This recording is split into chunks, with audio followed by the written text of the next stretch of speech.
go. I do believe we are live. So I'll say indeed. And greetings unto you, beloved and holy friends. What a dear pleasure it is to have you here again on another conscious evolution. That's right. Another opportunity for us to consider what we're destined for. Pretty loaded topic, and I am curious to see where it will take us. But I do believe, to give you the spoiler alerts, we are destined for greatness. We're destined for love. We're destined for good.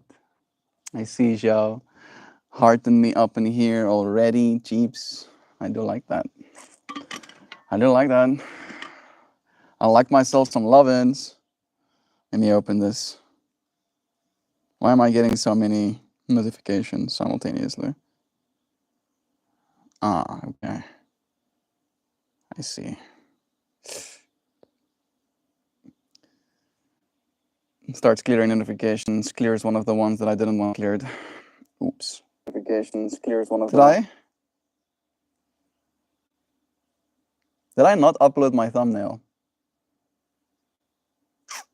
It doesn't seem that way, at least. It's fine. It's fine. It's not that big a deal. I'll just open this here so I have an extra little window at a glance.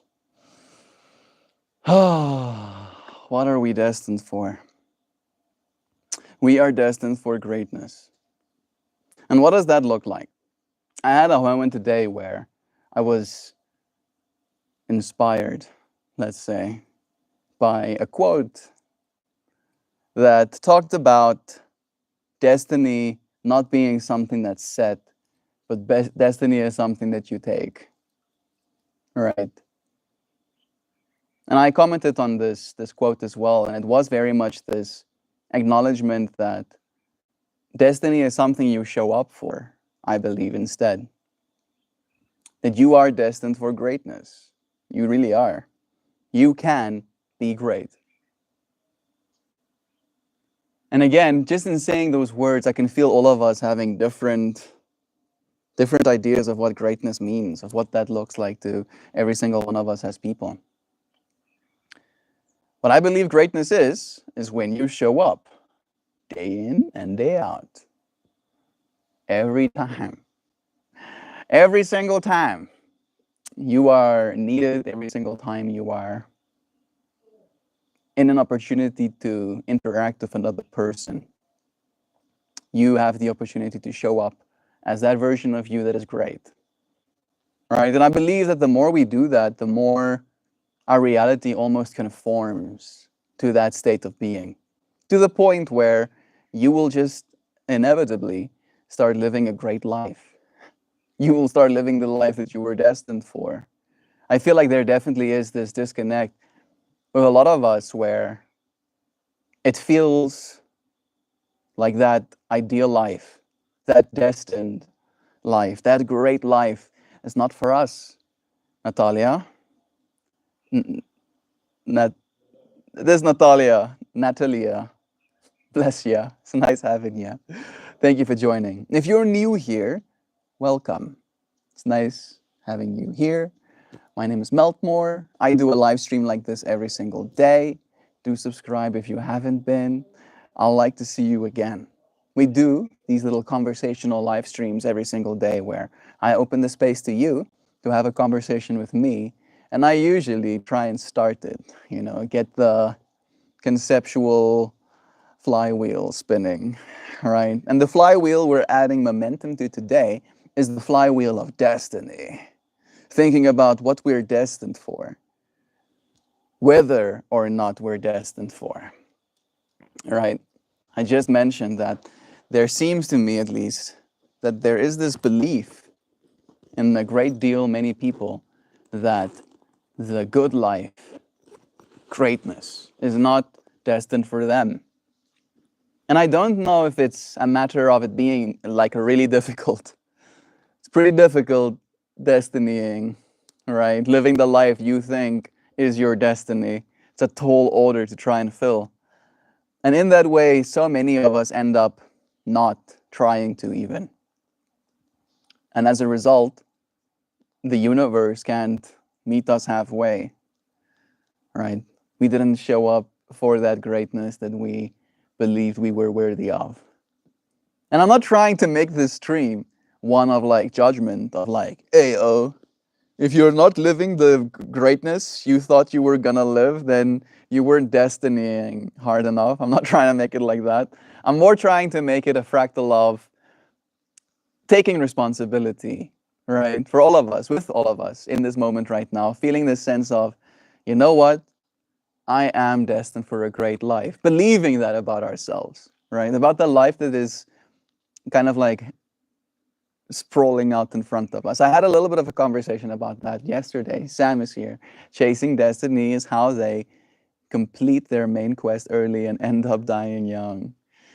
Valid point. Valid point. But I've been chasing destiny this whole time, right? And part of my destiny is to live 1,000+ years, Sam. Right? So that's where the brains come in. Like have destinies, have destinations you want to get to in the meantime, but also set yourself ridiculous goals. Set yourself ridiculous goals. Like I want to live for 1,000 years. That's one of my goals. I want to live for 1,000 years. Right? Does that seem excessive? Maybe. Do I still want to do it? Yes. Just for the hubris of it. All right? If people can want to die, then I can want to live.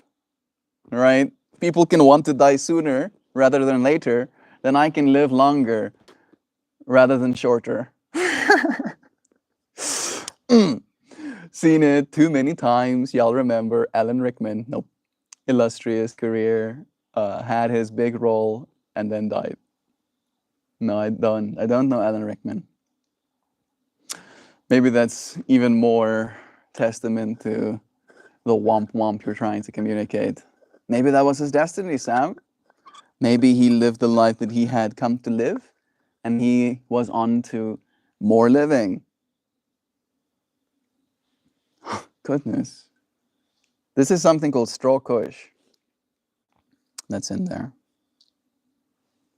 And it tastes like strawberries. No, not really. It tastes like, how do I explain that terpene profile?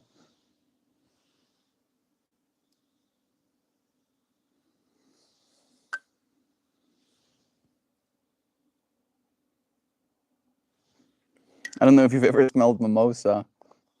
It has that mimosa smell to it. So mimosa-y.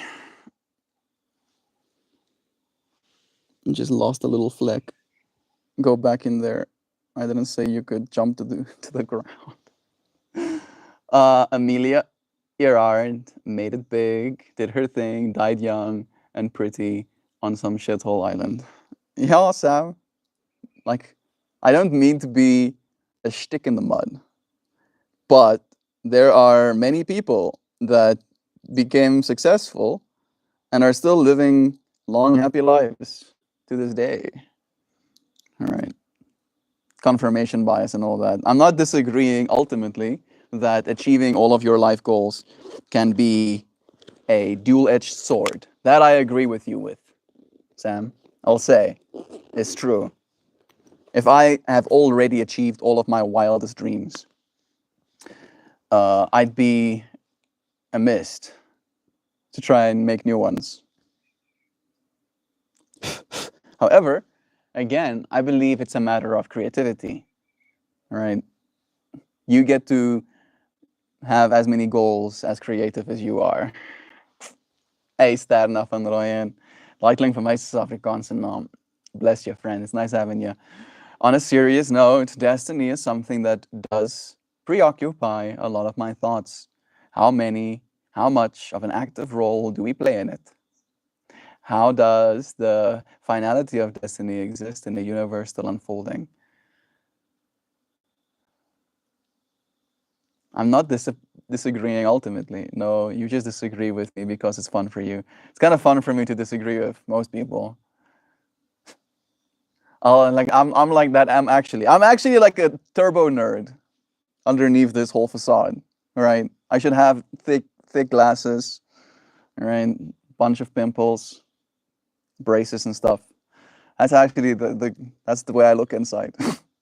This outside persona is just for looks, just for play, just for aesthetics. Actually, Sam, actually, people, not all people die, right? Again, I'm going to achieve my goals. I'm gonna build a city on the ocean. So maybe it's gonna be the year 2144, right? 100 and something years from now. But I'm gonna do it. And after it's done, I'm going to marvel at my hard work. And I'm gonna sip freaking mimosa or whatever, alcohol-free mimosa, while sitting on the island, staring over water. Maybe I'm staring at mountain too. Ideally, I'm staring at mountain. This is good. I did this. And then it'll take me 50 seconds, and I'll start setting new goals for myself. Keep dreaming, bro. Wilfred Morris, I will. I will. I've been manifesting this dream for 1,667 days. At least with this. I've technically been talking about the floating city I want to build while I was still in China. And technically, I had the idea before I even went to China. I have it in me. It's free real estate. It's open waters. There's so much ocean out there. There's a lot of room. There's a lot of room. Jy's Afrikaans. Ek het geen idee hoe om Afrikaans te praat of waarvan jy praat nie. Jy is seker heeltemal mal, want ek weet glad nie hoe om Afrikaans te praat nie. Ek weet nie waarvan jy praat nie. I'm just like using the language to tell you that I don't know how to speak the language, is what I just did. I don't know how to speak English. What are you talking about? Me speak English? I don't know how to do that. I would not know how to articulate a sentence to make myself understood, even if I wanted to, with this English language that I'm speaking right now. I don't know how to do that. I'm adding this now. Thank you. Thank you, Wilfred. I'm happy that you found some smiles. I am adding some heat to this system.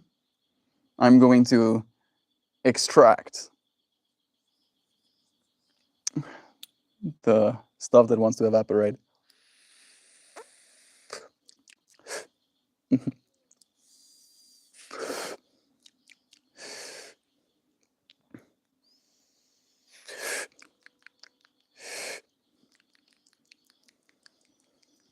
Another way to explain this terpene, and it usually doesn't sit well with people because the imagery is bad.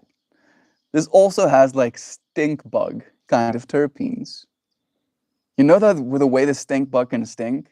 It's not like a fart stink. It's like a chemically kind of stink, right? It has that kind of stankiness to it. Even like the taste, but not in a bad way. Again, it's like very fruity.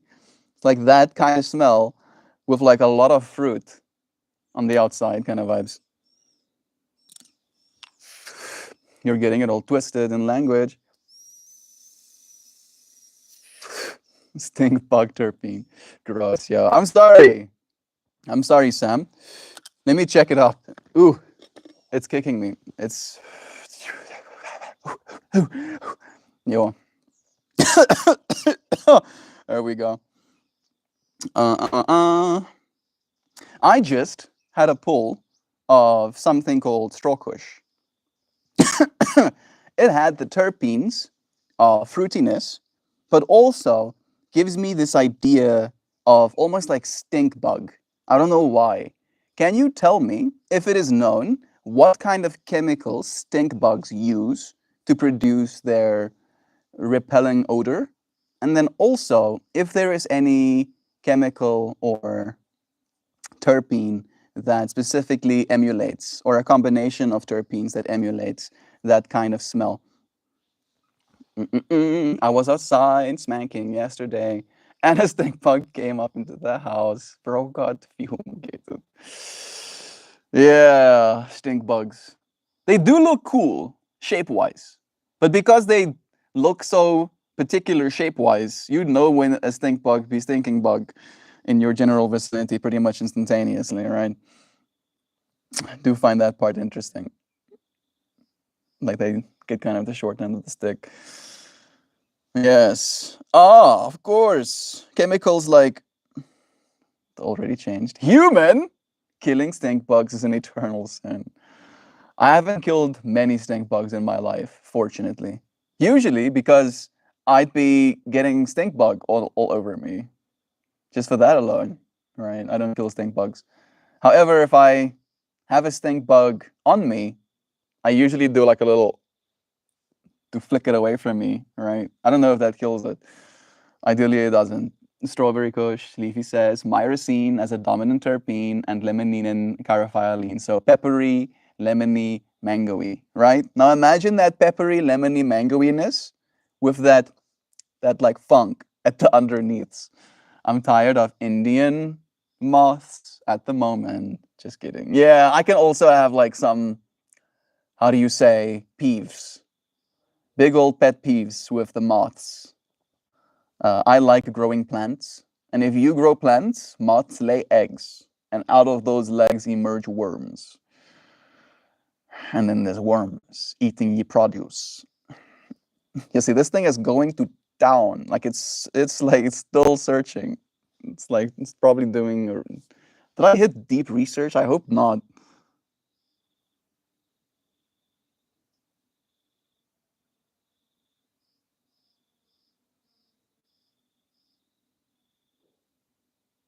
I'm still thinking about it, but it is coming up with an answer. Just can you just like get to the point? I feel like the computer kind of knows what it wants to say, and then it goes back to see more of what it wanted to say, and then it gets what it wants to say, and then it implements what it now has gotten about what it said. Just get me, just tell me, bro. I feel like this part is kind of like causing me pain. I am technically on one of the thinking models instead of one of the flash models, so that is kind of my own bad. Still, the fact that you asked the poor language model. I did ask it technically a complicated question. I'm asking it chemistry question. So it's like, okay, this guy needs chemistry answers. So we're gonna get some chemistry lesson. I'm sorry. I miss smoking weed, but I'm on a new path. Yeah, I've been on that path too, human. Every single time I stop smoking weed, it's not a bad experience. All right. That's just one thing that I did notice about that as well. In fact, if I had different goals right now, not smoking weed might be one of them, if you know what I mean. Right? If you have a certain way of interacting with the world and you have certain goals and you have certain ambitions and aspirations and ideally the capacity to do things, right? Uh, actionable in that way, being able to show up in the world, it might be better for you to not. But it also depends on who you are and to each their own. I'm proud of you, friend, for being on this new path. It takes a strong person to decide to change. I bet if a giant squished one of us between his thumb and forefingers, we would stink more than a stink bug. That is horrible, Mojo. I'm a picture person, bro. Why would you, my poor third eye? I need sanitizer, please, for my third eye, please. Ah, yes. I'm actually just imagining sanitizer being poured over the imagery that I just saw. Yes, it's helping. My eyes are kind of slightly twitching. Thank you, well described. Bless you again, friend. Lamha Mojo. That was so cursed. Yeah. Mojo, what the fuck? I like how the collective community reaction is like, what? Whoa. Whoa. It's true though. But there are reasons. There are reasons. What's in style? What they call the stink bugs stuff. They call it perfume. What's inside the stink bugs perfume? Laboratories. Oh, weekly. Lurky, love you, weirdos. We love you, show. Sorry, it's okay, bro. So you're a fellow chemistry buff. I wouldn't call myself a chemistry buff. I would call myself a uh,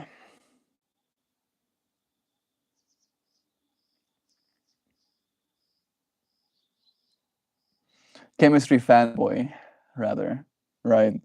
Maybe like the chemistry buff is the guy that can chemistries, and I'm the person that's like, I say that's cool.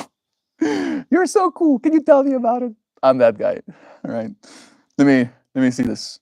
Laboratories work on the brown marmorated stink bug. Yes, they're giving me the scientific names as well.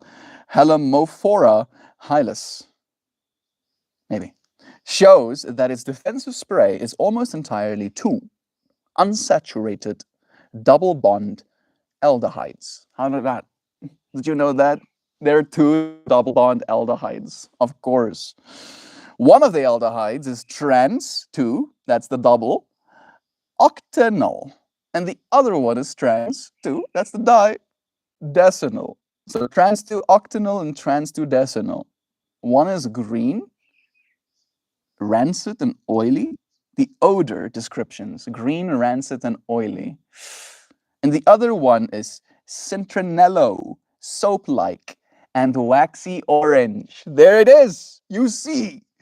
You see. And the mix, it is made of the two, right? Unsaturated aldehydes, but that green, rancidy, oily one makes up only 30% of the total mix. 70% for the cilantro soap like waxy orange, right? So think about that. And like this makes so much sense to me. That's exactly what I'm tasting. You get that like this kind of feels like it has some stink bugginess to it, but you're tasting that like waxy orange, that soap like almost little bit of a flavor with fruit, of course. The exact ratio varies a bit by life stages, but the two always are dominant in the profile. Minor side notes. Some pentatomates add traces of tridecane, a straight hydrocarbon, or ketones, such as 4-exo to hexanol. But these barely change the human perceived scent. The aldehydes alone create the stink bug punch. Yeah, isn't that cool? Op pad. Voorop we gaan, ek het ons al vertel dat van my weed, dit mos amper soos 'n stink buggy tipe. Wel, lyk gou hierso. Lyk gou hierso. Hierdie een amper ook daai. Dit lyk baie fruity, maar bietjie van 'n stink buggy smell. So daarso is 'n compound wat trans-2-decenol genoem word wat 70% van 'n stinkbug se olies opmaak. En as jy daai alleen isolate, ryk dit soos cilantro of seep of waxy orange. En ek probeer verduidelik vir mense dat hierdie daai tipe flavor het. Mense sê wat stinkbug? En toe wil ek gaan oplees oor hoekom ek dit so proe. Okay. En daai is die rede daarvan. Dis not so bad. Ja, very interesting. Okay. Love you, Dad. Veilig ry. For those aldehydes, why those aldehydes smell familiar? Sorry, clicked off. Trans-2-decenol and trans-2-octanol aren't unique to insects. Plants make them when fatty acid chains break or when certain terpenes oxidize. Coriander or cilantro leaf oil, citrus peels, and even some aged dairy products contain the same molecules, which is why cilantro haters often describe the herb as tasting like bugs or as soap. I am one of those people. I am very sensitive to that terpene profile. And if I'm having it in my bud, then it's fine because I can appreciate that as a flavor. But if I'm having it in my food, I can't, because then it's like, food flavor, and then suddenly soap flavor or cilantro flavor, right? Are they terpenes? No, terpenes are built from 5-carbon isoprene units. These aldehydes are oxidized fragments of longer lipids, so chemically they lump them with other volatile organic compounds. I do like volatile organic compounds. Anything that you've ever smelled, all right? If you smelled something good, that is volatile organic compounds, unless it's artificially made. Of course, I'm thinking about flowers, or like an apple, or like strawberries. Not terpenes. Still, they can appear in a cured cannabinoids jar because oxidative cleavage of larger terpenes, limonene turns into carvone, turns into trans-2-decenol during the drying slash curing process. So there you go, Sam. As you said, and you went and read it up, it has that limonene terpene profile in it, but then that limonene gets turned into carvone, of course, and then that carvone gets turned into trans-2-decenol, of course, and then the trans-2-decenol tastes kind of like waxy orange or cilantro. Yes, makes sense perfectly. But there's also, of course, the lipoisogenase, lipoisogenase action on the linoleic acids in the actual flour. So even a few parts per billion can poke through a fruity terpene background and read a stink bug to a sensitive nose. Destiny awaits you. Destiny awaits us all. Nancy, thank you for being here with us on our journey, on our destined journey, right? It was destiny for us to have met. It was destiny that you'd be here. Bless your friend. Hello, Moon Knight. Ladies and gentlemen, hope you're doing well. Special greetings to you too, Moon Knight friend. Thank you for joining us. Let's see if there's more interesting thing to explore.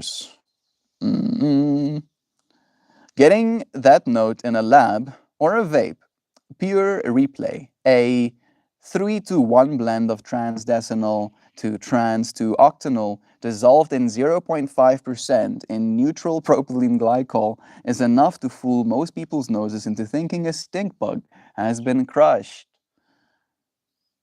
0.5% dissolved.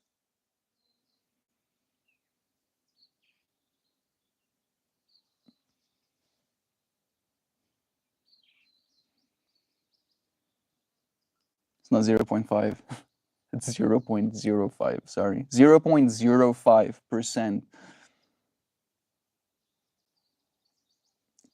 In other words, very low concentration. Right? It's like you have a liquid, you have a whole thing of liquid, you put a few drops of this stuff in it, and a person becomes convinced. It's like that something died. Stink bug got crushed. Bro, chemistry is bull. Oh my god, my brain suddenly started twitching. Oh. I'll lock in, I'll try and read the message. Chemistry is bullshit. They mixed red and orange, and then they asked why they say exception, and sometimes they say exception has exception. I mean, yes, I totally know what that meant. What did that mean? Good morning. Are we breaking bad destiny? Is it our destiny to break bad? I watched Breaking Bad when I was like 14, and like Breaking Bad is now almost like locked into my brain. It's like that's the only thing it can mean is me becoming a mad scientist. Kiddo is doing kiddo stuff so hard, man. Little dude is so close to crawling. Getting there. Bless him, the little one. I'm happy for you, Sam, that he's healthy and strong. All of these sounds like good signs to me, even though it might be challenging as soon as he starts moving. Then there is the terpene shortcut. No single terpene nails it, but a cocktail of terpinolene, which is the herbal pine-like terpene, a trace of chirophyllene, which is the one that's in there, which is slightly musty or peppery, I believe, as well, plus micro amounts of the two aldehydes above will push a cannabis strain towards the bug territory without overwhelming the fruit notes. Cannabis skunk phthaloids such as 2-methyl-2-butane-1-thiol smell skunky, not stink bug, but when they co-occur with the aldehydes, they can deepen the perception of funk. Get some of that funk.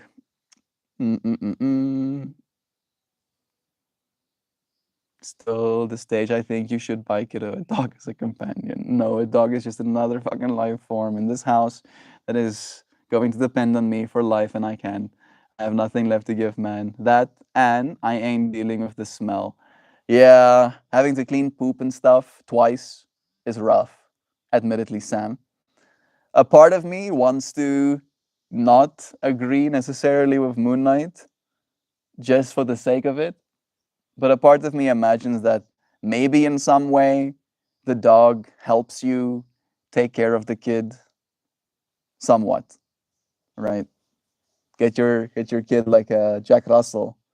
Jack Russell would be the dog you would get a kid, literally, because those things you could literally like talking about you could uh wrestle a Jack Russell to the ground, right? Like you can do kid stuff. You can like grab them by the ears, pull them around, pull on their legs. You can do stuff like that to Jack Russells, and he's gonna think, "Oh, we're having fun. We're having fun now. This is fun." Right? And that could be. I have cats, and they're doing really well. Yeah, there we go. Having the cats. That's also like the kind of companionship. I don't know if the cats like him touching them, but it's same. Melt, I really want to see that patchy dog. Where is he? He's right there, conveniently. They just came running. Huckobies? Huh? Huckobers? You done running? You got some water to drinks? Now for more play, probably. There they go. Yeah. That was totally real life. I didn't just put on a video clip of the dogs and stuff to convince you that this is all real life and stuff. Yes. I don't know why I do that. Part of me kind of likes the idea of just being a little bit perturbed. All right, just a little bit uneasy. Like, what? Like, what? Why do I feel? Yeah, it's better. I don't know why, but it is. Mm-mm-mm.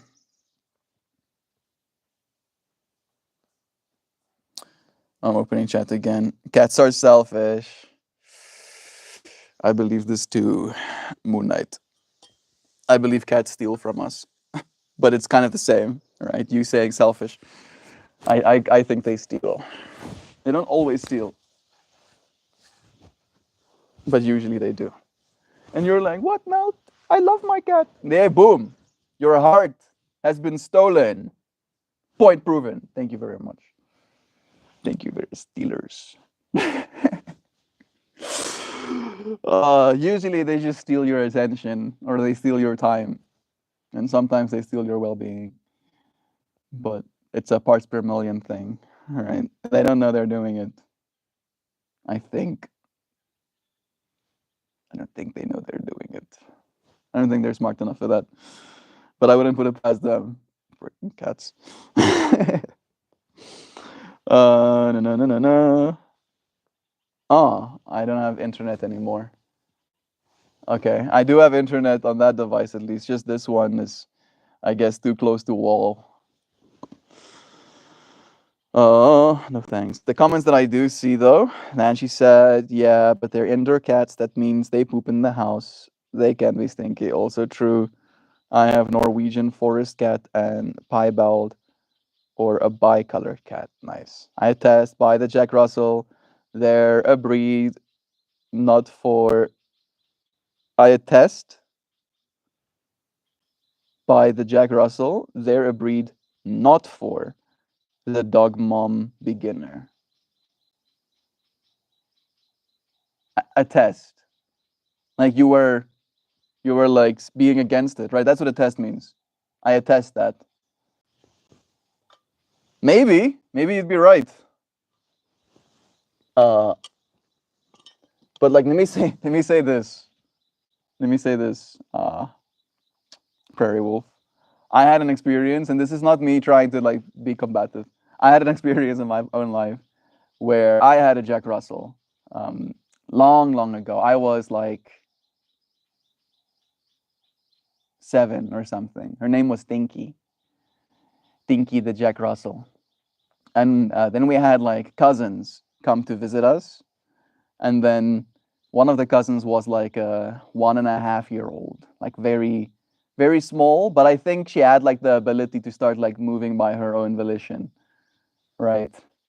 And then she just like has Tinky like under her arm, like she's taking Tinky with her, and then she like takes Tinky up the stairs, and then she like drops Tinky, not like down the stairs like this, but like the ledge. She drops her down the ledge.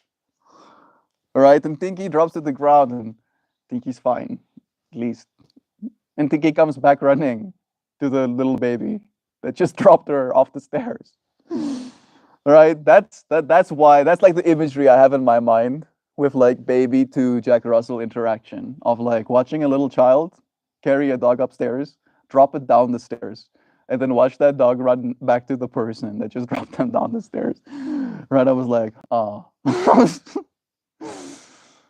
that is kind of wholesome.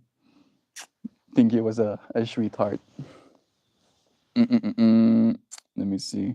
I had one for 19 years. He was something else. Yeah, they can be little, how do you say, uh, much. They can be a lot. They can be like a little crazy. But again, so are children. And I feel like it's more, for me, I imagine, maybe you want like super chilled and laid back kids. I was not one of those, so I don't know if I'd be able to make any. So yeah, it helped me having Jack Russell, like Bingo as well. Bingo saw some shiznit and still loved me, all right, despite it. No, no, no, no.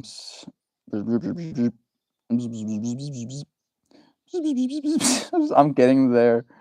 There we go. Okay, lolsies. That sounds like you're talking about the English language to me. They say I before E except after C. Isn't that weird, neighbor? I think I understand English well enough that I don't understand what that means. For some reason. I think I understand English well enough where like it's almost like natural to me where I don't have to think about it. And I don't do that much writing anymore, right? So in that way, it's like yes, I before E. I know that there's like rules. There's like rules to the English language, but I don't know them actually. I just use the language. Ruleless. I'm an outlaw. Mel, I really want to see Patchy Dog. Lol, for real, Sam's. So much love. What breed of cat do you have? We will read that one. Cat takes care of themselves. That is true. I like that. That is a nice part of it at the very least. Like you can put out a bowl for them to eat, and that's pretty much all you have to do for them. Uh, like pretty, it's pretty bare minimum. Our cats go and poop outside. Right? There's a bunch of soft dirt in the garden at least, so they go and do their business in the garden. So we don't even have to clean poop technically. Pretty low maintenance. Pretty nice. Can agree. Mm-mm-mm-mm. Mm-mm-mm-mm. I have cats and they're doing really well. Right, indoor. Okay, I'm getting there. Selfish, but don't pretend they're not. Cats are self-serving. That's when they choose you. That's a divine moment. I take the compliment. It's true. Cats are self-motivated, yes, but they are highly empathetic too. They clean one another. They window watch together. They raise their young communally. These are things that are true. Yeah, I mean, there is a reason they have nestled themselves into our societies, right? Like our values aren't that diametrically opposed, and people are pretty selfish too, for the most part, in that way. So, right, the parts of us that denies selfishness, and I try to deny that I have any selfishness in me, and that's why I think I probably have a little bit of resistance against the cats as well. It's because they really like embody that selfishness to a point where it's like a mirror to myself, and I'm like, no, no, stop that, stop doing it. Uh, mm, mm, mm, mm. I have a cat neighbor who always steals fish or something else from everyone, and he is a leader of the dog gang. That sounds so cool. I've always thought that getting a cat's love is special. Dogs are like genetically engineered at this point to be our friends. Cats couldn't give less of a shit if they tried. I mean, there are some cats that have more traits than others, also because of their genetic breeding. Sam, it's true. You can go look it up. It's true. However, however, for me, it's more a matter of dogs are there for you to love when you want to, in that way too. And they're going to be grateful to receive whatever love you have to give whenever you give it, right? Where cats aren't necessarily like that. They could be. I give my cats little enough attention. Sounds mean when I say it like this. I give them little enough attention so that when I do give them attention, the attention is enjoyable or not pushy, right? Like I'll give a cat good scratches, 1 minute, 2 minutes max, and then I leave and I go wash my hands, and then they don't get scratches for the rest of the day. Does that mean? No, no, it's not.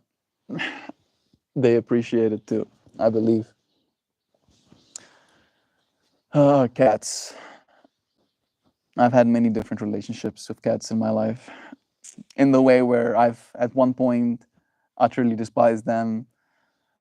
I've at one point allowed them closer, and I'm now at a point of like being pretty neutral, where I'm like, it's more like we're in the same space again. I'm like, sup, here's some scriptions, peace out, kind of vibes. What breed of cat or dog would you be? Sorry, not sorry. I'm straight up golden retriever energy. I do think I have the same, Joe. Good. Golden retrievers. Burby lands next to me as well as we're talking. He's cute. Uh, would I be golden retriever? Probably.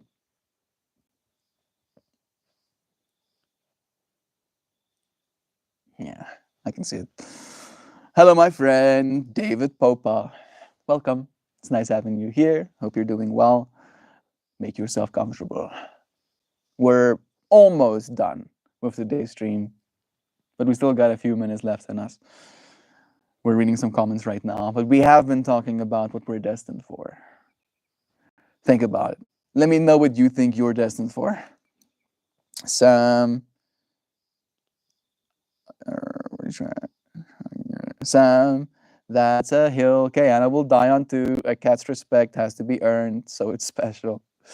He died this May when I found his channel, and there was one on your lap, subbed ever since.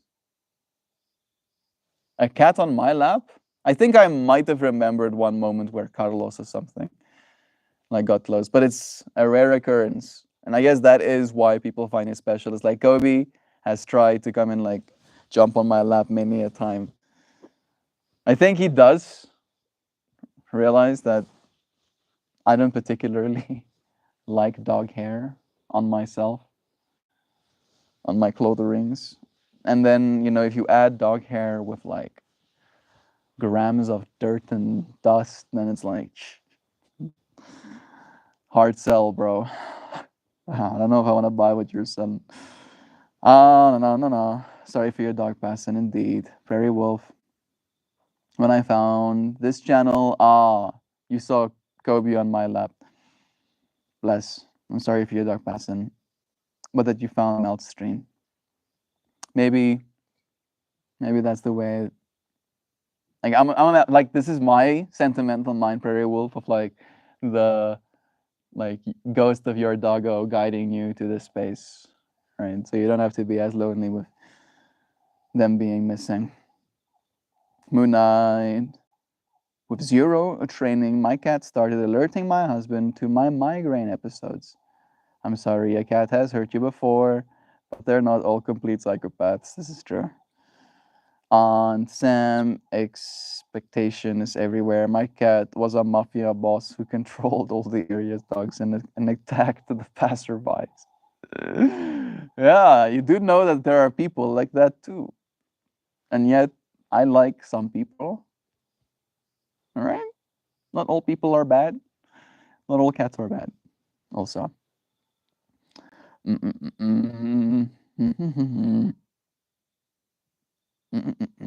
Dogs consider you as their alpha, and cats consider themselves as your alpha. I mean, can you blame them? We feed them, we give them literal palaces to live in, right? Like they are the alphas. uh, no, no, no, no, not a cat. A Jack Russell on your lap, yeah, little Kobe. I've actually come across some articles that talk about how the alpha doesn't actually exist in the pack. There's a hierarchy, but no leader necessarily.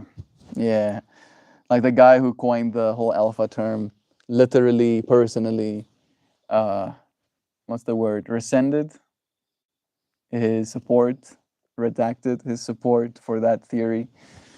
So yeah, it is one of those things that I feel the internet has definitely bastardized it for, unfortunately, a little bit. It's become a big thing. The alphas. Because again, it's a matter of people wanting to be that. They talk about this thing, this this greatness, and then they see themselves in that. And they see other people not seeing themselves in that, and then they see them as the not being alphas. Right? And then they get to put a hierarchy in their own mind that they make sense of. And then they get to point at nature and be like, I'm justified. Consider that cats don't pay taxes, they don't have jobs or expectations beyond sleep, poop in a box, eat and cat chill. They get taken care of completely by us. They're clearly smarter than we are. Yeah. Maybe they're here to teach us that we can figure it out as a society, how to make sure creatures have places to live and food to eat. Right? That's the way I see it at the very least. Ah, my back is sensitive, let's say. I think it's time for me to show you a flower, read you a poem. Ah, alpha is what a guy says to excuse being controlling. Ah, yes.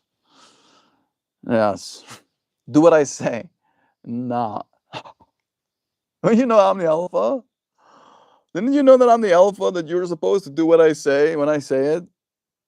Be controlled by me. Come on. I'm alphas.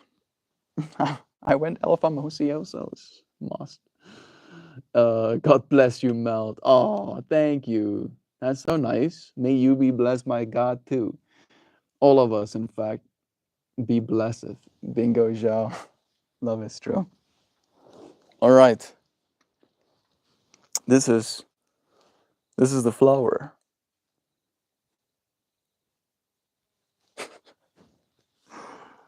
This is the flower we had yesterday. Oh man, that thing is far away from me. I have to like cantilever over to the point where it's not really comfortable to do so.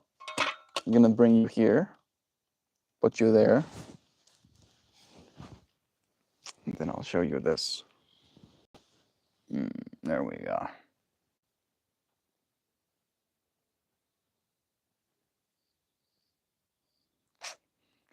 Zhao always making my heart flutter with her flatters. Them hard eyes.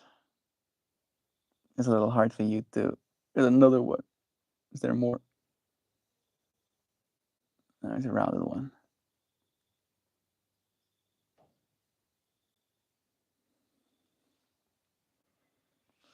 Very red. We did wear the red fit yesterday, so I mean, fitting. Very fitting. I feel like the colorful scarf became very a part of it. The reds and blues, I think, definitely did match so good that it just looks like one cohesive piece. I totally mean this is a compliment. I would love to have that design as a tablecloth. It is a compliment to me, Nancy, because for me, the point of art is to want it, right?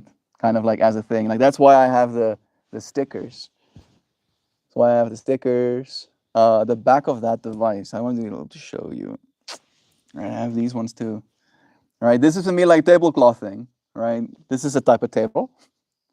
All right, and then I put small little cloths on it, and then suddenly I don't have to look at black table or brown table. I get to look at whoa, psychedelic table.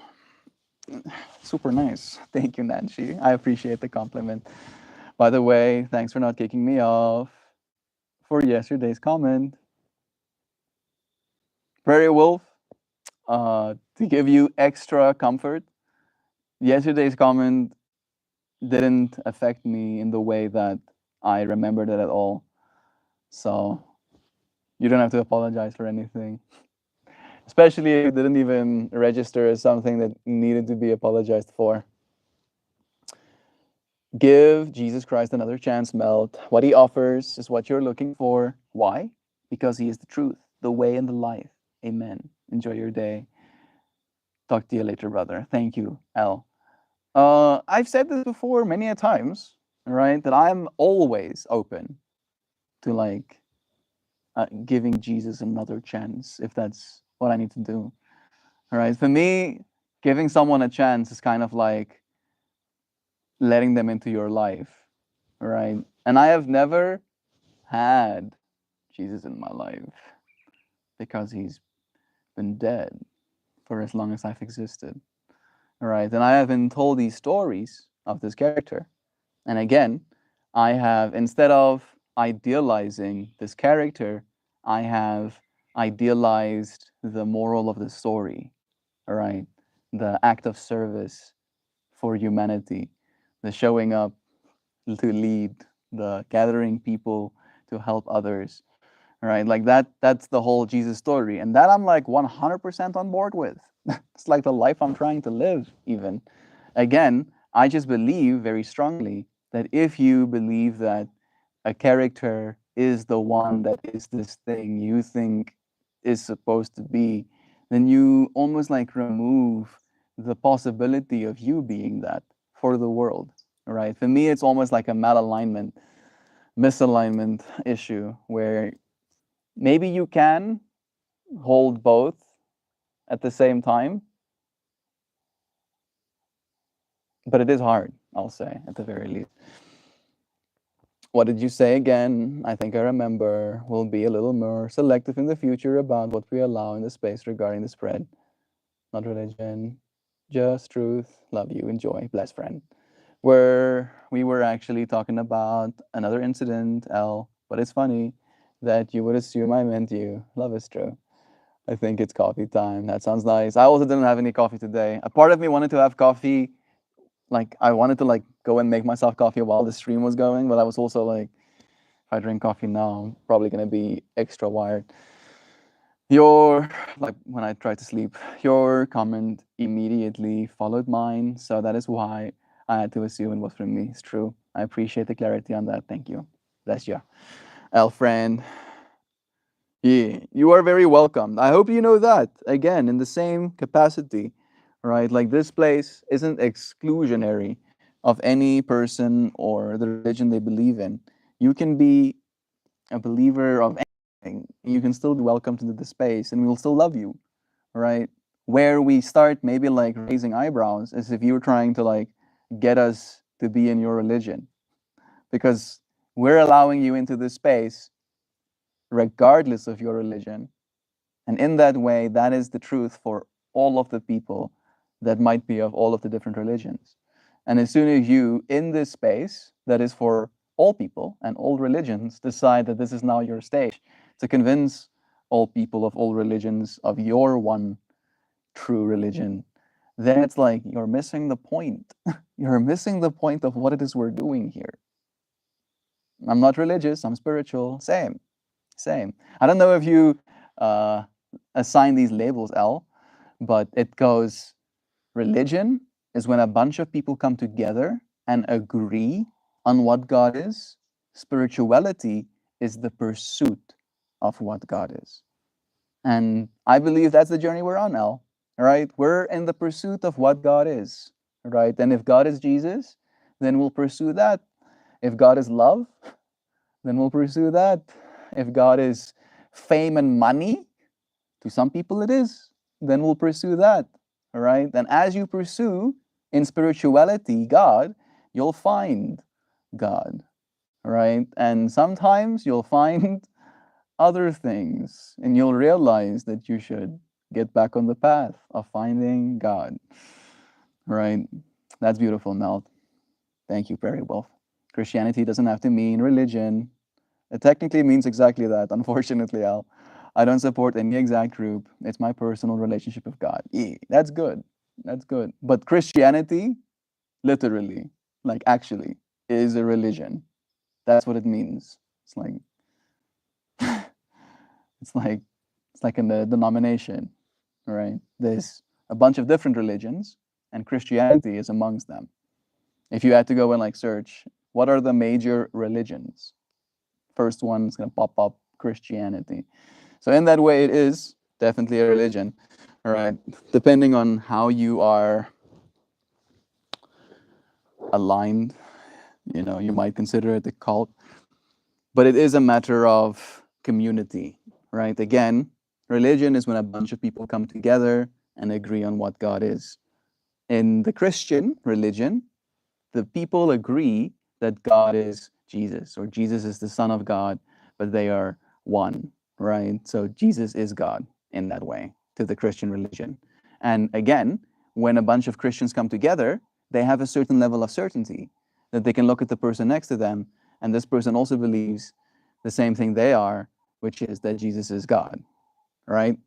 Where what I believe is that we all are. In the same way we can look to Jesus and be like, Jesus is God, I believe we should be looking at each other and seeing that, right? And again, admittedly, not everybody is as holy as Jesus is. But I do believe that his message to all of us is that every single one of us can be. The only way to God is through me, right? Is the way that it's mistranslated, because people think it's like a message of you should come through me, that is Jesus, to get to God.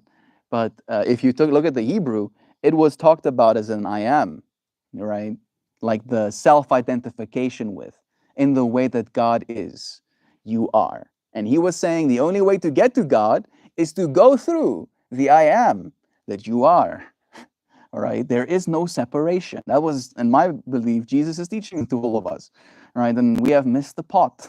We have missed the pot, and there's a bunch of shit on the floor. I'm sorry. Yeah. Mm, I believe Jesus Christ is God, only Son that died for us. If you're on a newer ending, search for something, and that must be the only definition. No, I'm saying that's my definition. I literally said that. I like literally prefaced. Like I said, I don't know if you have the same definitions as me or something like that. And then I gave my definition. Right? And then you go, oh, and it must be the only definition of spirituality. It's like that's one of the biggest peeves for me, is like when people don't listen and like come to their own conclusion because they aren't making a breakthrough with me. People have tried. I grew up in South Africa. We're like as, how do you say, conservative as they get. And my entire family have had their chance, their shot at trying to convince me, hey, oh, how about trying to be saved a little bit? How about you get some saved? And I'm like, Saved from what? And they're like, saved from eternal damnation if you don't get saved. I'm like, if God wants to eternally damn me for the kind of person I am, then so be it. I'll happily take eternal damnation over the God that would punish me for the life I've lived with eternal damnation. And then as I walk into eternal damnation, I'm gonna make the best of it. I'm gonna look at the person getting pitchfork stabbed next to me and be like, first time, it gets better. Really? No. And maybe he'll laugh a little bit. And maybe only I will. But I'm gonna make the most of it, damn it. I will not. I will not bend the knee. I thought this was an open space. I don't know if it's been closed to you. Any of it been open? You are uncomfortable with other ideas. Are we not entertaining other ideas right now? You're being obnoxious and you're receiving persecution in a space that has repeatedly told you that your proselytizing was unwelcome. That's not what the Torah meant. Sam, take it down a notch. So, what's the point of saying this is an open space? Why is it a trigger? This channel I thought was a discussion of spirituality. You see me triggered? I'm like sharing my perspective. Sam is a little bit uh, more. I'm like imagining a guard, right? And this guard has a job. Don't let someone in. And then that someone walks up to the door, and the guard is like, "You're not getting in," right? And then he's saying that to you, as you're like, "But let me." And then the guard's like, "Nah, you're staying outside." So I'm doing that right now. But I'm inside having conversations with the people that want to have conversations with me, right? That's kind of what's happening. Space is still open to you. You're just stuck in the dialogue tree right now. I ride the Jesus train. Yeah, Sam is on the Jesus train. I minister here in his name, and you are not helping. They don't need to be told that Jesus died for them.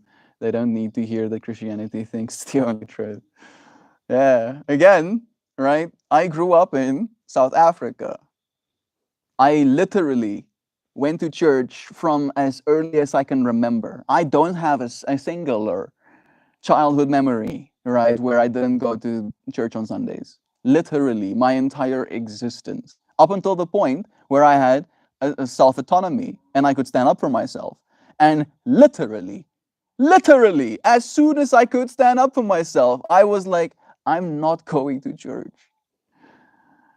Literally, right? Like that didn't take me long.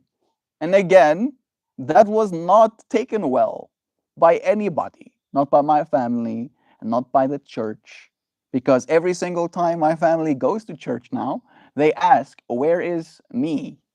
Why he not go churching? And then those people come and talk to me, and then my parents talk to me, and my siblings talk to me, and my family talks to me. All right? It's like it's again, there's no lack of try. There's no lack of try. There's just more lack of conviction. It's a conviction thing, right? And I'm happy for you. I'm happy that you got conviction in what you believe. I have conviction in what I believe too. And the level of conviction I had when I was 13, 14. Technically starting at 12, but like really at 13, right? I became convicted. I don't think that's the right way you say it. I gained conviction. Yeah, grammars. I gained conviction in a different truth. And that initial truth, technically, was more a complete separation from what I've been told. And then as I separated from what I have told, it was kind of like a path of darkness because I had been walking this path that was set out for me, that was familiar. And then suddenly I decided to walk a new path. And I believed that in that path there would be only darkness. And then suddenly I found myself somewhere else. No longer darkness, but in a place all of my own, right? Of my own creating. Here comes the lapdog. He's gonna try. You're dirty, bro. You're dirty. You got like a bunch of modustums. Look at this. Did you see that? Did you see the dust on him? I'm trying to show them how dusty bobusties you are. Bobusty dusty. Yo, like if I slap him, like check this, check this. Check this. Do you see the dust coming off of him? Sure. I need to wave that dust away right now. That's a lot of dust, bro. Like I know how it happens. He and Eva goes playing, and then Eva has him on his back, like mangling him, like play mangling him, and then he's just like getting dragged in dirt and stuff, and then he looks like that. Unless you are a religion yourself, this is becoming a religion. Unless you allow open free speech. Wasn't that what I was doing this whole time? Giving you open free speech, and then I openly use my free speech in return, and then you tell me that unless I don't let you use your free speech, then I'm not free speeching, right? And your idea of free speeching is me not telling you that what you're trying to tell me is not what I want to be told. We're gonna just like running in circles. So like again, that's how it is all the time. Bro, you're dirty. You got dust and stuff on you. Oh, you got like a bunch of dust on your body, and then you want to move your little conscious packet, which is attached to that body of yours. He got the message. I'm sorry, dude. I'm sorry.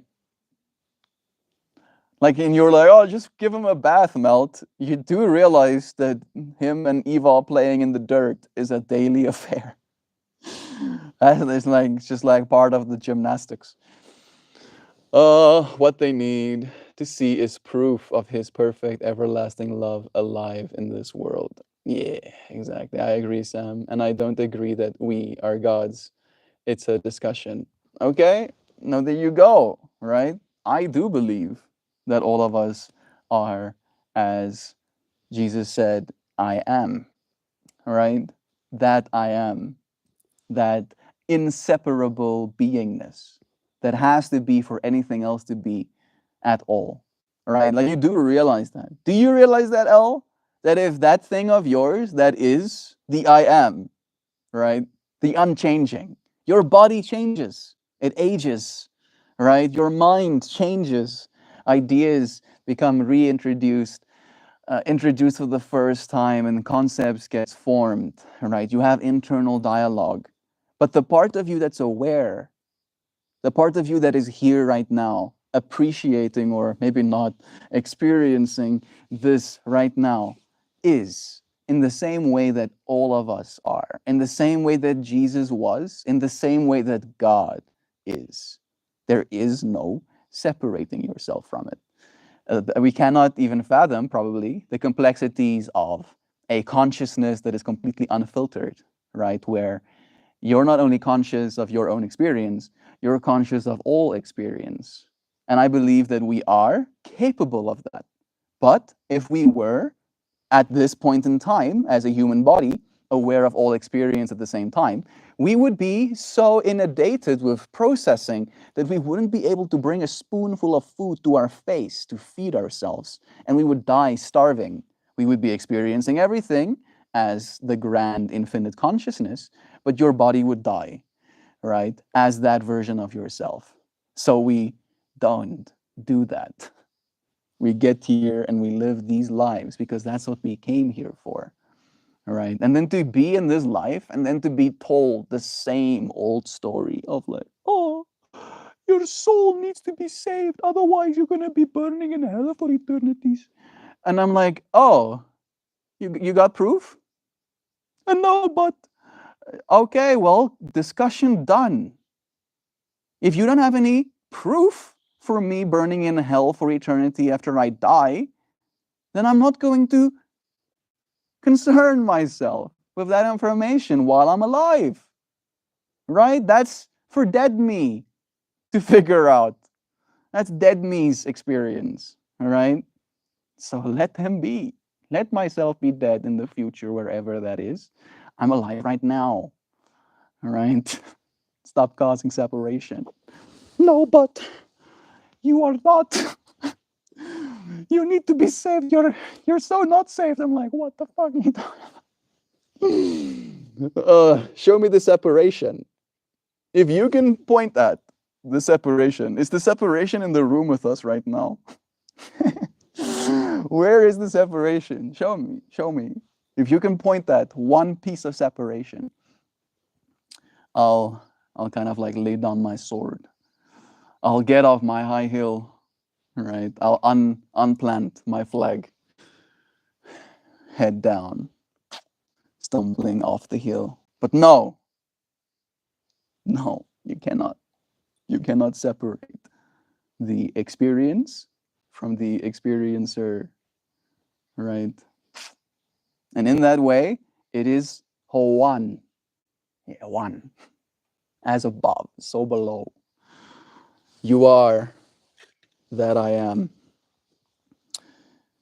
When he said I am, I think I might miss some. Mm-mm-mm-mm. Mm-hmm-hmm-hmm. Mm-mm-mm-mm. Mm-hmm. Okay, there we go. The greatest single cause of atheism. I think I missed the previous one. We are God. I wasn't referring to anyone in specific, but I do enjoy this channel, and I see a good-hearted person in this as well. I believe I'm good-hearted, L. I just, again, have had these conversations. It's like, imagine watching the same episode of a TV show. Right? And I know there's some people that like that. Some people like watching the same episode of something. But if I didn't like the episode the first time around, right? Because again, I've been told Christianity since I literally had the cognitive ability to process information. Literally. Since my brain has the ability to understand words and infer meaning from them, I have been told that the rapture is coming. And that if I'm not saved by the time the rapture is coming, then I'm going to be left behind. And if I die in the meantime and I haven't been saved, then I'm going to just go straight to hell. Right? Literally, since I started being able to process information. And guess what? I had extreme, because I am, I believe, a little bit cracked, right? The filters that's supposed to keep my third eye on lock is broken. I did die as a child, no jokes. And I do think that changed me a little bit. But as a result, when I was told all of this information about the rapture and about the revelations, because again, when I was 6, 7, and 8 years old, one of the things my dad decided was appropriate is to listen to the revelations as an audiobook in the car, right? So you're like being a kid, you're stuck in a box. You can't escape this box. And then your dad decides to like put on media that's like talking about these demons, these like multi-eyed, eight-winged, multi-headed crickets with steel chests, like the most fucked up imagery you can imagine, right? And I, being a very imaginative kid, was horrified. I still am to this day horrified. And I would have these horrific night terrors, and I would not be able to close my eyes because the imagery only becomes more clear to me when I close my eyes. And I wouldn't be able to sleep properly because, again, I was inundated by this deep fear of God's wrath, of, hell awaiting me, and it was only upon, again, gaining conviction as like a 13-year-old of letting go of that belief, really letting it go, right? Freeing myself of it, that my life changed for the better. It had to be a little bit dark first, but then it got a lot lighter, and I'm grateful. I'm grateful that I let it go. It was only weighing me down, not serving me at all. The greatest single cause of atheism in the world today is Christians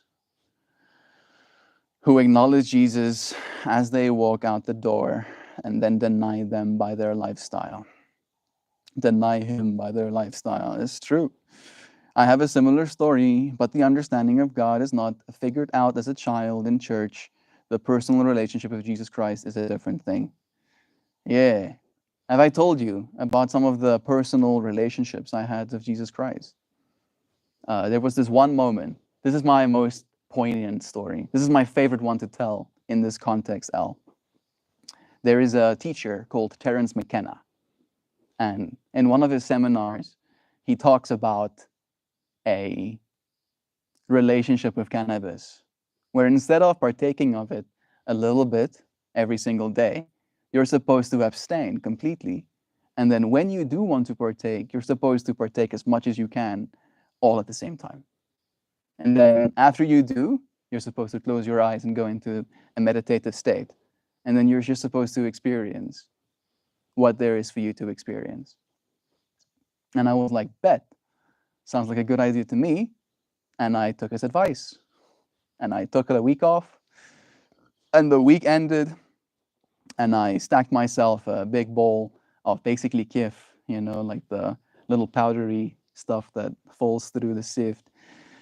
And I took my hit, and I went and I sat on my bed, and I started breathing at first, and then I closed my eyes. And as soon as I closed my eyes, first thing I see is a massive pentagram in the center of my field of vision, just this like good ginormous pentagram. And I'm horrified because, again, I come from a Christian household. So the pentagram is bad news, dangerous, evil. And of course, internally, I have a little bit of a panic attack where I'm like, oh, what have I done? Have I just made myself evil? Why am I experiencing evil things with this experience I'm supposed to have? There we go. Let me check up. All right. Right?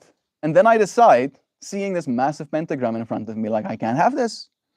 This is not right. And it was the like down facing, the goat horns pointing up pentagram and like imagery.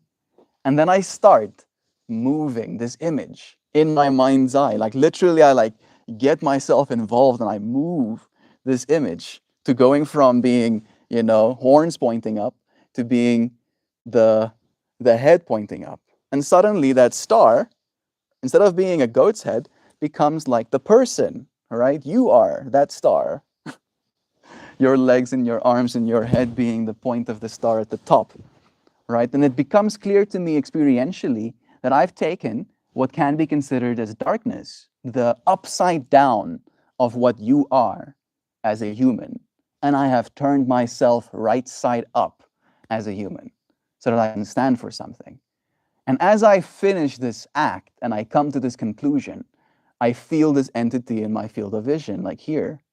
And I look to my side, and there sits what I imagine Jesus to be. And again, growing up with my Christian household in a white family, Jesus is a white guy in my mind. Like again, and that just alone gives it like some falsehood, at least to me. But this white guy, brown haired, bearded, attractive looking Jesus is sitting on a what do you call it? Beanbag. Yeah, sitting on a beanbag, literally laying into the beanbag, eating chips, watching me as I'm like turning this pentagram right side up. And as I like make eye contact with him sitting here next to me, he acknowledges me and realizes that I have now noticed him being in the space with me. And I feel this sense of like, I am doing okay. I am so fine. I am so fine. like again, like there's all of these imagery, right? Like maybe Jesus is this warrior who's gonna protect you and he's gonna stand in for you and he's gonna help you and he's gonna like drive the demons away in the name of God, in the name of Jesus, be gone demons. I don't have to do any of that. I could just spend time with that and like correct it in my own experience. And then upon realizing this Jesus character is with me here, he's eating chips. He's so chillaxed, right? He's not up in arms, dressed in armor, ready with a spear to try and fight this, demon energy with me. He's eating chips. And then I like literally continued opening that pentagram to the point where I could go like through it. And as I went through it, I found myself in this spiral portal. And it was literally like I was body surfing, like a cosmic portal. I was going through this cosmic portal, just like going and going and going and going. And it was beautiful. And then I would notice these other entities coming into the portal with me. And they were these cool looking Rasta dudes. And I felt in that moment, and maybe it was just the experience, but maybe it was me tapping into something, cosmic, where other dudes who did the exact same thing, took a break and then went into the weed experience with meditation in mind, is now finding themselves here with me, surfing this cosmic portal. So yeah, there you go, El. All of us have relationships with these informations, right? And it's up to you to apply it the way that you do. There is no separation. Remember that. You've heard me say it a lot. I'll say it more. There is no separation. You cannot separate yourself. Yo, there's a lot of comments. Yeah. There we go. Relationship. There we go. Yeah, my relationship. The church will turn people off sometimes, a lot of times. Yeah, it's true. Sam, you're wonderful. That she is. It shouldn't be one and done. I'm just advocating for people who have been turned off by the church to try again with Jesus himself and only him. Yes. It was not Jesus' intention for his ministry to be used to persecute, to squash scientific advancement, to delineate, and to create classes where Jesus opened his arms to all. Christianity does all of that, unfortunately. Yeah. Cut out the judgment, cut out the judgmental people potentially turning you off in church. Unfortunately, it happens because people are still people and they make mistakes as well. Like, I mean, El, I feel like you've not necessarily been not judgmental in this space today, right? Like conclusions were jumped to, unfortunately. Mm, was misrepresented by people, yes, for a profit. And when you come in here, spreading the word of Christianity, a lot of us here, myself included, are immediately turned off because there are people who judge but are not willing to do the work. Yeah. Like for me, the biggest thing as well is like the failure rate. It's like at no point ever I can imagine has someone ever came into a like a YouTube comment section, live stream comment section, and then started proselytizing, and then suddenly people was like, maybe I do need to be saved, and then suddenly got themselves saved. And I can literally hear the ego in those people being like, oh, but maybe you'll save one person. No, you won't. Unfortunately. In fact, you're more likely to unsave people. You're more likely to push people further away. All right, in my personal experience with that kind of behavior. All right, and in that way, you're doing a lot more harm than you're ever doing any good. Because again, it's like, oh, I'll do this, even if I save only one person, that'll be good enough. But in doing so, you, what's the word I'm looking for specifically? Not disenfranchise. Maybe. Is it disenfranchise a bunch of people? Define disenfranchise. Uh, Here's the definition of disenfranchise. Deprive someone of the Whoa! right to vote. Why is this thing talking twice? Yeah, not exactly. Not disenfranchised. Maybe it could be like the right to vote. Like maybe at one point in their life they would have been. For instance, let me see it like this, right? Like we're talking about it like option trees. You decided, I'm gonna go out and proselytize today, and then you do that, and then there's like, let's say 5 people in that space with you, right? And not one of those people are changed by it, but all of those people are maybe like peeved by it. And then time passes, and maybe they have friends who are Christians, and then they get invited to go to church with them. And then they think about that instance that you created where you disenfranchised them. Alienated. There we go. I think that's the word as well, maybe. That moment where you alienated them to this concept, and they just think to themselves, nah, I'm not gonna go to church with that people.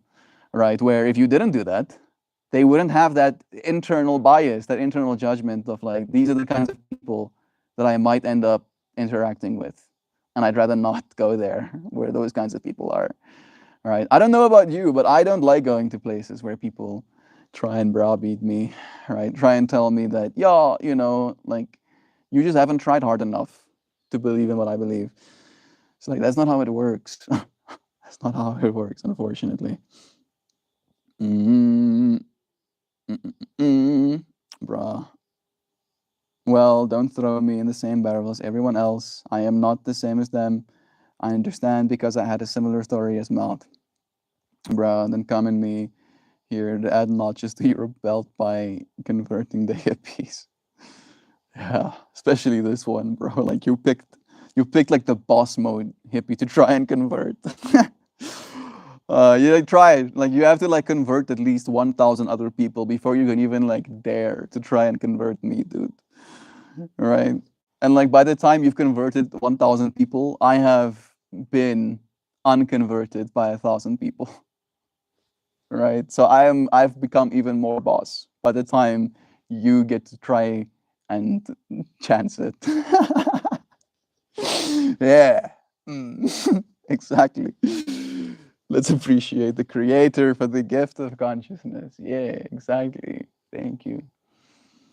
This is nice. I like being conscious. Mhm. I don't want. I know what you're doing. Yes, melt. Yes, melted is what you were doing the whole time. I know what you're doing. I know the spiritual traction you're trying to engage in, transaction you're trying to engage in. You're doing this for all the wrong reasons. I don't want notches, and it appears that this is going in a non-productive convo, Sam. Yeah, it's kind of been like that for a while, I think. Let's appreciate the grand. I agree. Mm-hmm. Taste their own meds. Was the Son of God in the dialogue in Bible when he said, I am? Yeah. And again, didn't God say that all of us are his children too? So in this dialogue, I say, I am too. And I am not wrong. God doesn't strike me down with the lightning. No, guess I'm not eviling enough. All right, God is letting me be. Thanks, God. That's super nice of you. It's almost like you're a God of love or something. You know, I don't know why people kind of demonized you to be someone that would put someone in hell for making a mistake. Right? Imagine being an infinite God, right? Literally living for eternities, all right? Billions of years don't even register. And then an entity on a planet made of flesh that has needs like having to eat food and breathe air and stuff, like makes mistakes somewhere out there. And then their soul dies, and then their soul becomes a part of this infinity that you have created and are a part of. And then there's like parts of this infinity that's heaven. And then you go, no, no, no, no, no. Send that one to an eternal suffering, right? There's infinity all around, everywhere, for everyone, but that specific one, send them to hell, right? Like the amount of mental gymnastics you have to do to convince yourself that God would be so petty. That's the part that I almost have the biggest issue with. Like that's the biggest part. It's like, yes, infinite God, omnipotent God, also concerns himself with human affairs. It's like, no, I don't think I believe that. I'm not convinced. I am, I am the bread of life, for example. He doesn't say you are or anyone else. He says I am.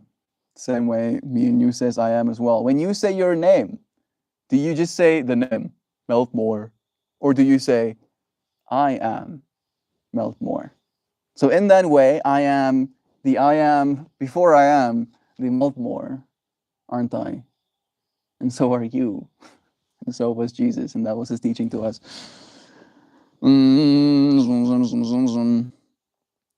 Someone who knows, look forward to reading about it. Many churches have misrepresented the true nature of God. Bro, if you have been representing the true nature of God, we are again misaligned.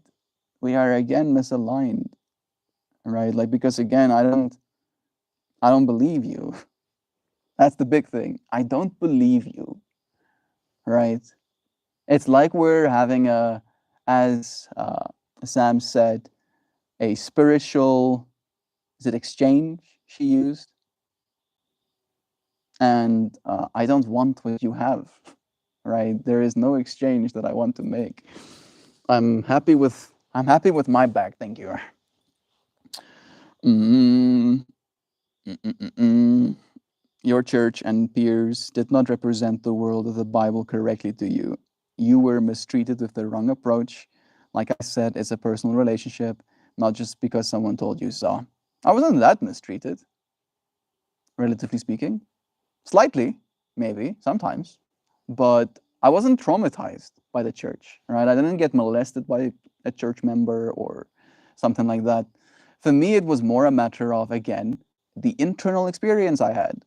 The religion of Christianity was causing me to have panic attacks and severe anxiety about the future. And then I stopped running that code in my brain. And then the panic attacks and the severe anxiety went away. All right. It's always like, if you're like snorting glass and then you have like blood coming out of your nostrils and stuff. All right. And then you're like, oh, wow, that seems horrific. I probably should stop doing that. And then as soon as you cease the snorting of glass, then suddenly the nosebleeds stop. Right. And I'm not going back to snorting glass. Rough analogy, but I've tried to make it clear so many times at this point that it doesn't seem to land.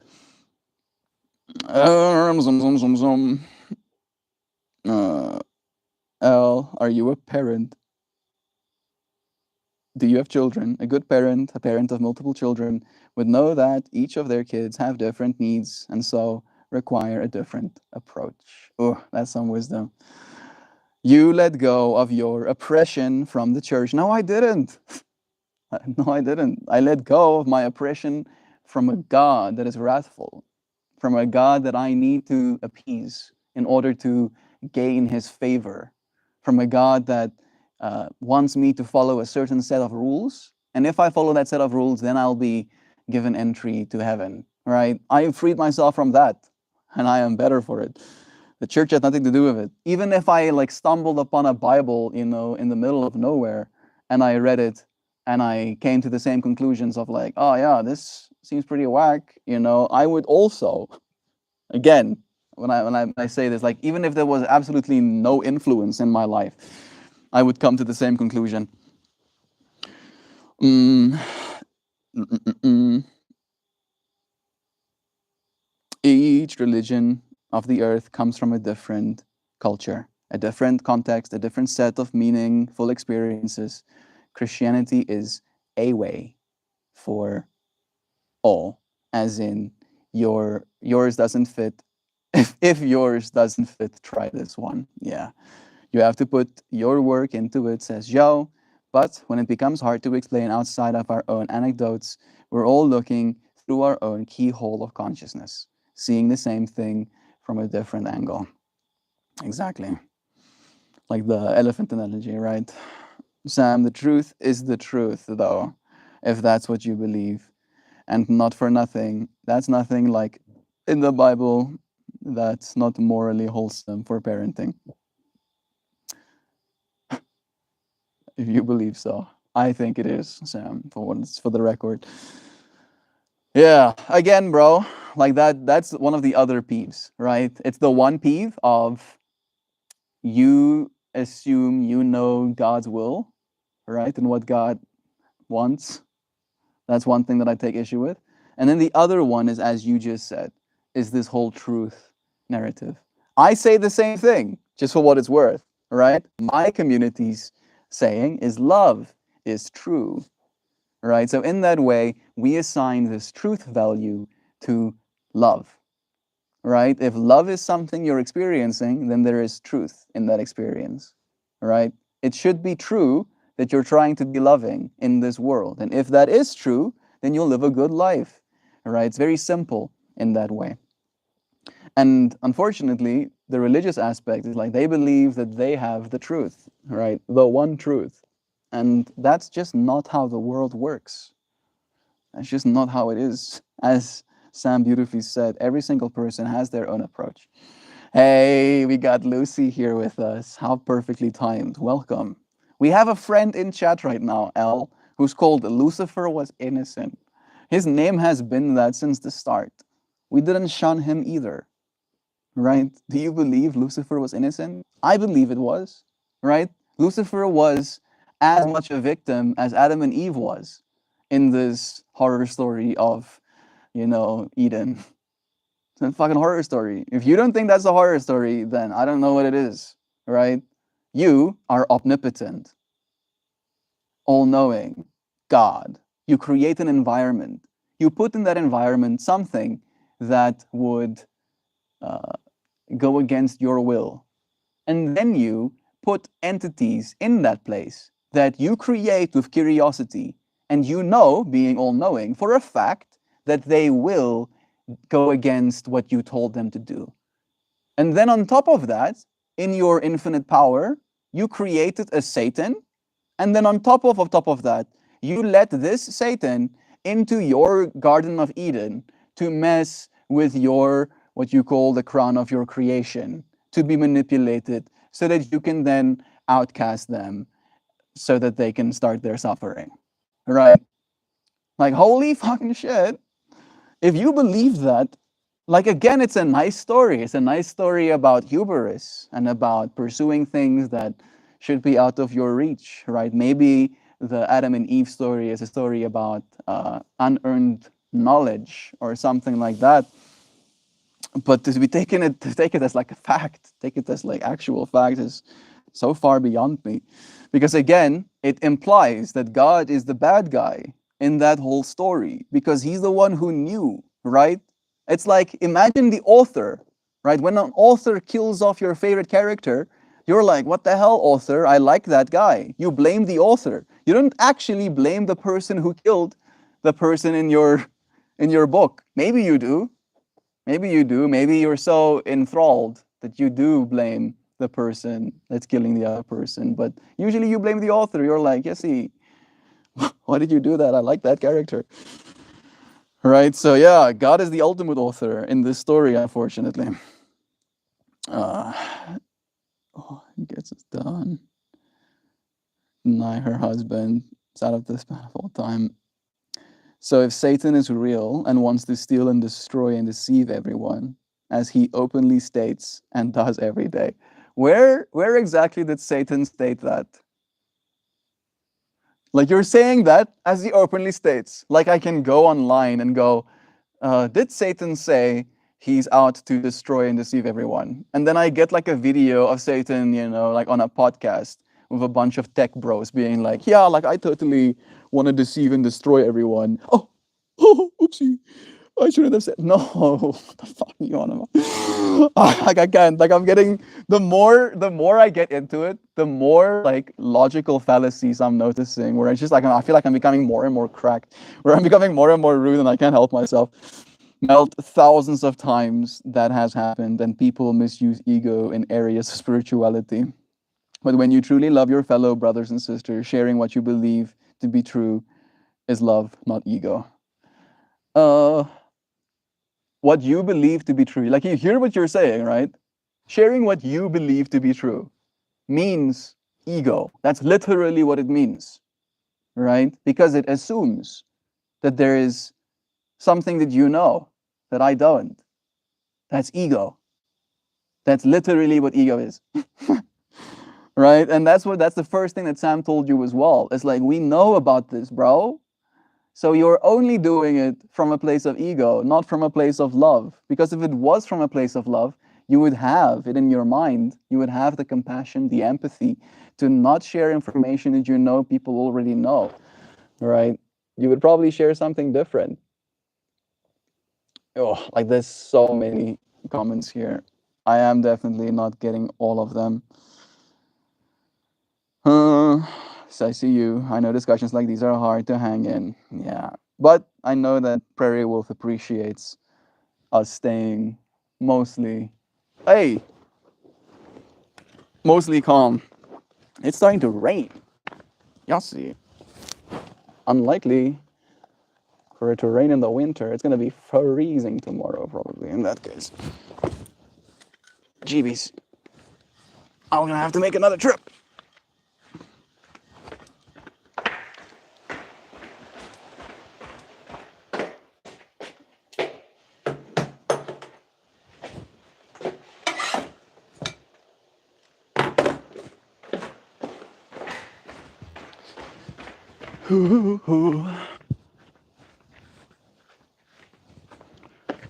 All right. I'll get these last thingies, and I'll bring your friends with me.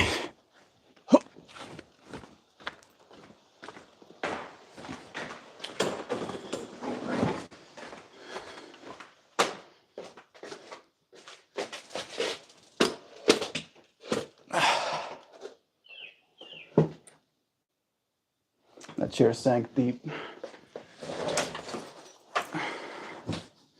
All right. We are in the side again. I don't know if I want to lock in for all of these messages. A part of me wants to close the loop. I'll be more patient, a little bit more. Oh, Jovan, blessing us. Way to go. Way she goes, bub. Proud of you. Way she goes, bub. It's been a while since seeing her. The name change. Yeah, big bro. Hit 1 year, no alcohol, my man. Way she goes, bub is cured. Sending my love. Year 2, here we come. Man, I thought I was like an artist and a poet, but I was just a drunk. Oh well, no more. Well, congratulations, dear friend. I'm happy that you're going on this journey. Jovan blessing us with abundance into this space to celebrate you as well. I'm super proud of you, friend. Alcohol is so bad for us. I'm so happy that you kicked its ass. Yeah. More power to you. More power to you, Joe Word. Bless your friend. I like the new username too.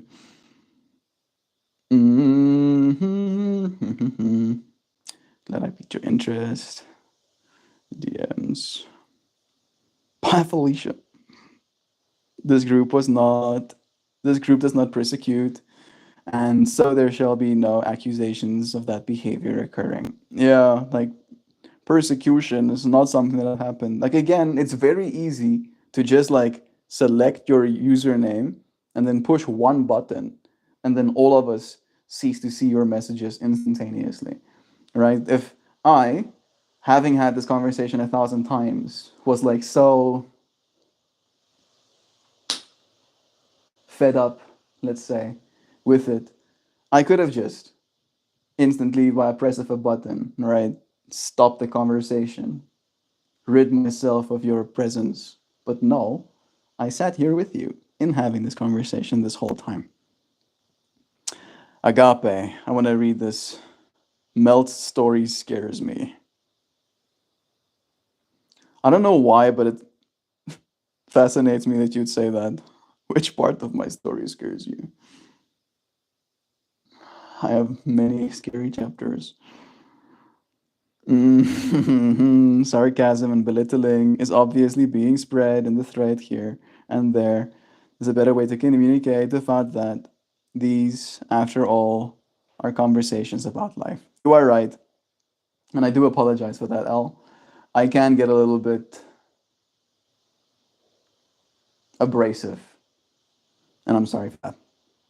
Agape, Jovan says, unconditional and omnipresent love, seeking that love within, not outside, choosing love over fear. Walk your path with an open heart, align with those who lift you, and glimpse the truth of God. So much love. Mm. I'll shut up or I will make us. It's hilarious. It's the first move Christians make in a space where they realize they aren't welcome. They jump to, I'm being persecuted. This is just like Rome. And you just refuse to accept that you've been told no. Yeah. It's like, maybe you're wrong, right? And that is like as an option, it's like, starts frothing at the mouth. It's like, no, no, I am right. I know the truth. I know the truth. Done with it. Oh, keep it up. Get spattered. Love is true. Yo, DJ, are you discovering a new person in sobriety? Let us celebrate you. It's nice to meet this new person. You are loved, dear friend. So look who considers a patient practice. Love you, Melt, bro. Love you too. Hoopty hoops. This was a long one today. We really did show up for it, huh, Nancy? We got lost. I was technically supposed to finish it up, and then, like, Al was like, give Jeeps a chance. Oh, I'm like, bro, I've been giving Jeeps all the chance. Oh, he got chance right now. There was more another chance and more chancing, more chances, infinity chance, right? The chance never goes away. You don't know. Nah, so much love in here. For sure, I feel like I was reborn, like I get a new start, even if it's a bit tougher. We love you, friend. This is going to be good for you in the long term. Your body is going to thank you. I calculated the nightmare. My mind is at ease, listening to Mel pursue his dreams to change the world. Hoopy, you are a part of me pursuing my dreams to change the world. You are a part of that world. And if I can, as you said, bring you peace, then I have made the world a more peaceful place by my participation in it. And I appreciate you for adding to that peace with your peace being. Welcome to your life, DJ. So much love. Used to be the way she goes bub on Arpan days. I would say any combination of words that occurred to me, and I thought I was super funny. But it was only funny about 20% of the time. Yeah, what, what's up? We did talk about the kitties today. Here's one of them. Hi, kitty. Hi. You say hi? You say hi? Mm. Yeah. No, really. Really? I don't know that. Wow. Wow. It's incredible. Yeah. I'm gonna read some poem to the friends now. I'm proud of you all. The discussion we had today was hard. If Jesus was here, he'd remind you that these people's truths, right, sorry, that these people existed even back then, and he told those assholes, stop pursuing God to get attention. Yeah, he got a lot of attention, you know, admittedly. And maybe we are victims of that too. Like we gave the attention he might have been looking for. There's Joe with a goodbye message. As the rain starts falling outside, I can say, have the most divine day, everyone. You are for seriously super duper, really realsers and totally tenaciously truthsies, and so majorly mega exceedingly extra unbelievably ultra loved. Mel, and all of you, perfectly present, determined, dearly so, energetically existing, vivaciously voyaging, joyfully journeying, awesomely authentic, holy, wholesome. Humanimals destined to be here now. Destined to be here now. It is a blessing having you friends here. It really is. Right? Us destinying and stuff.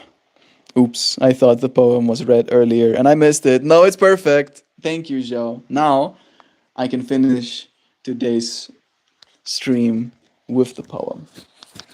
And then I'll just say and goodbye. My little fire. I'm so sorry you had to see that. This is what today's flower looks like.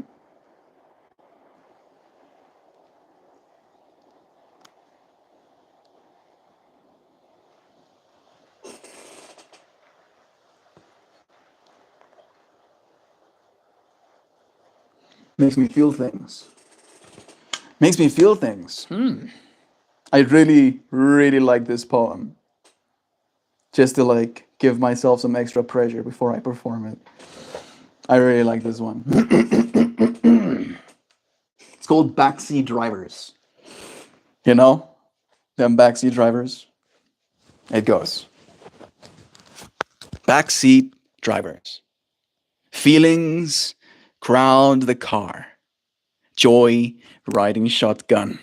Anxiety hugging the ox. Pride stretched out like it owns the back seat. They chatter. Turn here. Slow down. We're lost. Cute. If they weren't keep if they didn't keep reaching for the wheel. Here's the rule. They can sing along and pass the snacks, point at interesting clouds, but my hands stand on the steering. Rainstorm of worry, wipers on, keep rolling. Sunburst of excitement, windows down, but still watch the road. The world throws traffic, detours, billboards that shout the end is nigh. Feelings react. That's their job. Direction. That's mine. So scoot over, emotions. Buckle up, hum your songs. Just remember, we're meant to get along. I feel like this stream did kind of have that as a fractal. We should remember, we're supposed to get along. You know what it means? We're supposed to be getting along. We're not supposed to be not getting along. What's the point of it? All right, you want some more war? Want some more conflict? Want some more shooting at each other? I sure know I don't. Haven't we had enough? I think so. I think, did I miss some more?